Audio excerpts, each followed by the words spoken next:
Kita memang harus tahan uji, harus tahan banting, harus kerja keras, harus berusaha. Jangan malah berbicara pesimis, 2030 bubar.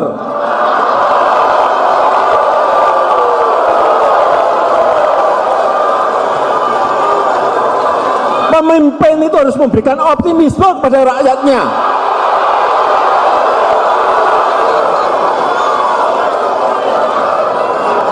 Pemimpin itu harus memberi semangat kepada rakyatnya.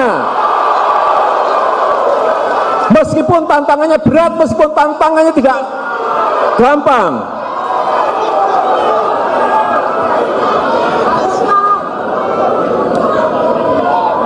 Memang mungkin ada yang banyak berbicara, sekarang kita pahit, nggak apa-apa pahit. Memang mungkin kita susah, nggak apa-apa. Tapi kita melihat bahwa ada titik yang sangat terang yang kita tuju.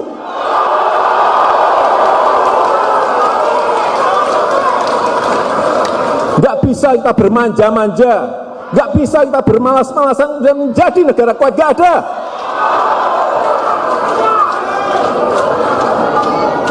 Banyak yang dari kita ini ingin melemahkan bangsa ini dengan cara-cara yang tidak beradab. Ngomong isu anti asing, coba tuding-tuding ke saya. Jokowi itu anti asing, gagal, hilang.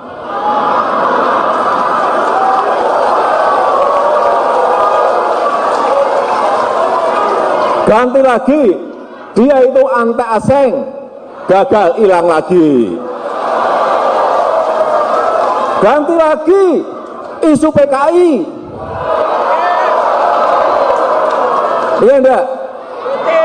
Saya jawab saat itu, saya ke pesantren-pesantren, saya ngomong, tahun 65 PKI dibubarkan, saya itu baru berumur 3 tahun, 4 tahun, masa ada PKI balita?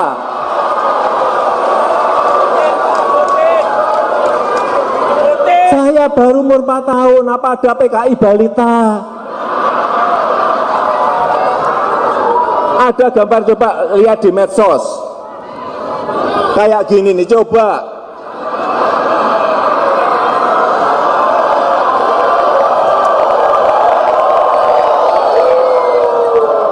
Ini waktu DNID pidato tahun 55. Saya cari ini tahun berapa ini? Tahun 55. Saya lahir belum sudah jejer sama DNID, coba.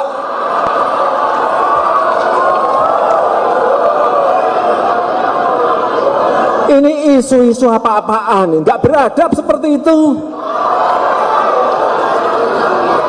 Isu PKI hilang, ganti lagi. Isu infrastruktur. Karena infrastruktur sekarang ini kita bangun besar-besaran dan rakyat memberikan apresiasi, dilemahkan dari situ. Kita ngerti semuanya bahwa membangun itu memang kadang-kadang ada yang salah, ada yang gila, itu yang kita benahi. Kita ini manusia biasa yang penuh dengan kesalahan dan kekurangan. Ganti lagi ini hilang isu, ganti lagi isu utang. Iya enggak? Isu utang, saya dilantik itu utangnya sudah 2.700 triliun. Ya saya ngomong apa adanya.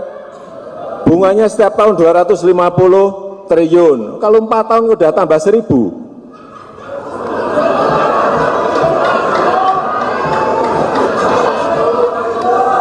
Ngerti enggak ini?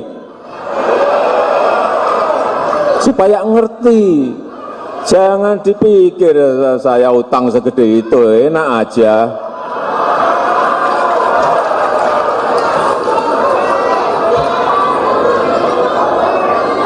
Pokoknya isu ini kita jawab hilang, ganti isu ini kita jawab, ganti isu ini. Sekarang isunya ganti lagi, isu kaos. Ganti presiden 2019, ya kan? Pakai kaos, masa kaos bisa ganti presiden?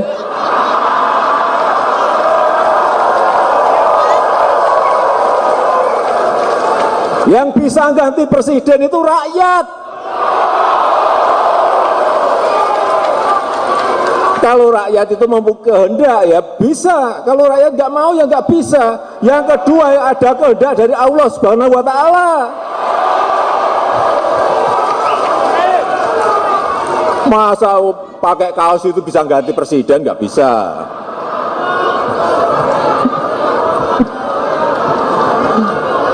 Jadi saudara-saudara, Bapak Ibu, saudara-saudara sekalian, yang paling penting kita semuanya saya titip, bekerja itu ada militansi.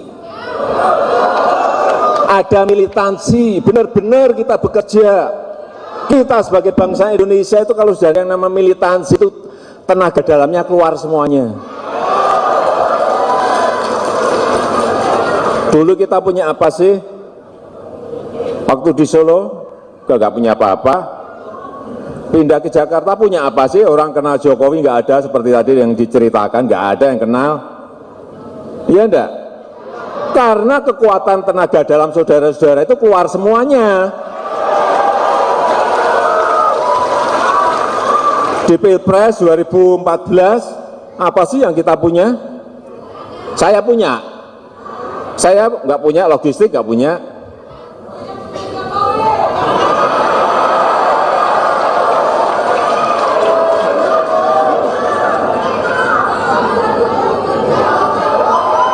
Ya enggak? Yang kita punyai adalah militansi, sehingga tenaga dalam keluar semuanya. Kalau tenaga dalam keluar semuanya itu satu orang bisa berbanding 10 orang. Mana kuat. Sekarang ini masyarakat juga makin matang, makin dewasa, ngerti mana yang isu, mana yang fitnah, mana yang hoax, mana yang kabar bohong, udah ngerti semuanya. Ya itu jelaskan. Kenapa kita bangun infrastruktur, coba. Saya berikan contoh ini infrastruktur yang ada di Papua, Nah, gambarnya ada enggak? Ini ada ketimpangan antara barat, tengah, timur. Ini coba gambar jalan yang ada di Papua. Ini di daerah Merauke. Seperti ini coba. Jalan ini jalan utama. Ini jalan utama, coba dilihat.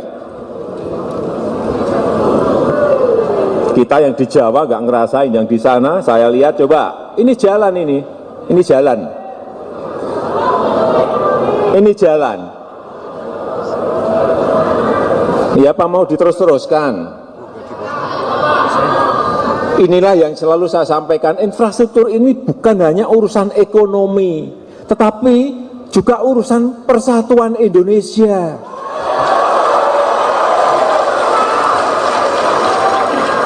Ya kalau yang diperbaiki di Jawa terus, yang di sana dilupakan, ya di mana yang namanya persatuan kita? Enggak?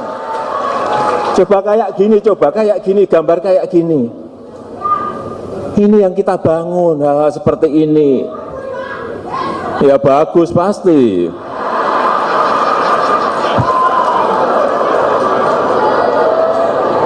Udah stop. Ya itulah kenapa yang namanya Trans Papua dibangun, Trans Kalimantan dibangun.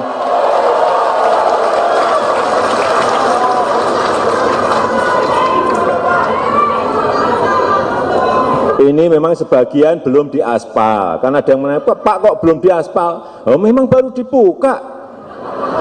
Ya nantinya diaspal. Coba ini di ketinggian 3.300, membawa aspal dengan helikopter coba.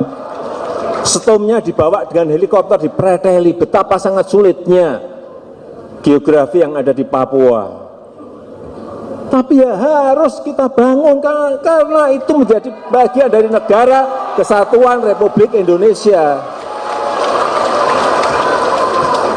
Coba di Kalimantan Utara, kemudian di Papua, di Maluku Utara. Pertama 3 tahun yang lalu saya ke Wamena. Saya ke Wamena saat itu.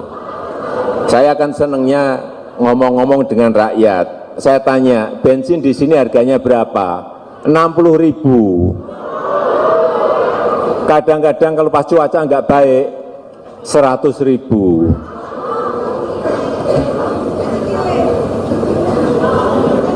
Ya itulah fakta yang kita hadapi bertahun-tahun. Padahal saat itu yang namanya subsidi BBM itu pernah mencapai 380 triliun setahun. Nah kok nggak bisa menyelesaikan masalah-masalah yang berkaitan dengan harga BBM di Papua?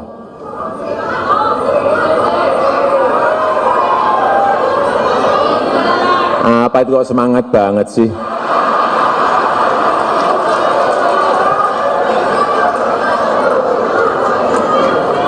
Oleh sebab itu saat itu saya perintahkan kepada menteri untuk menyelesaikan ini. Saya beri waktu 1 tahun, tapi ternyata mundur menjadi 1,5 tahun untuk menyamakan yaitu BBM satu harga agar di seluruh tanah air ini bisa sama.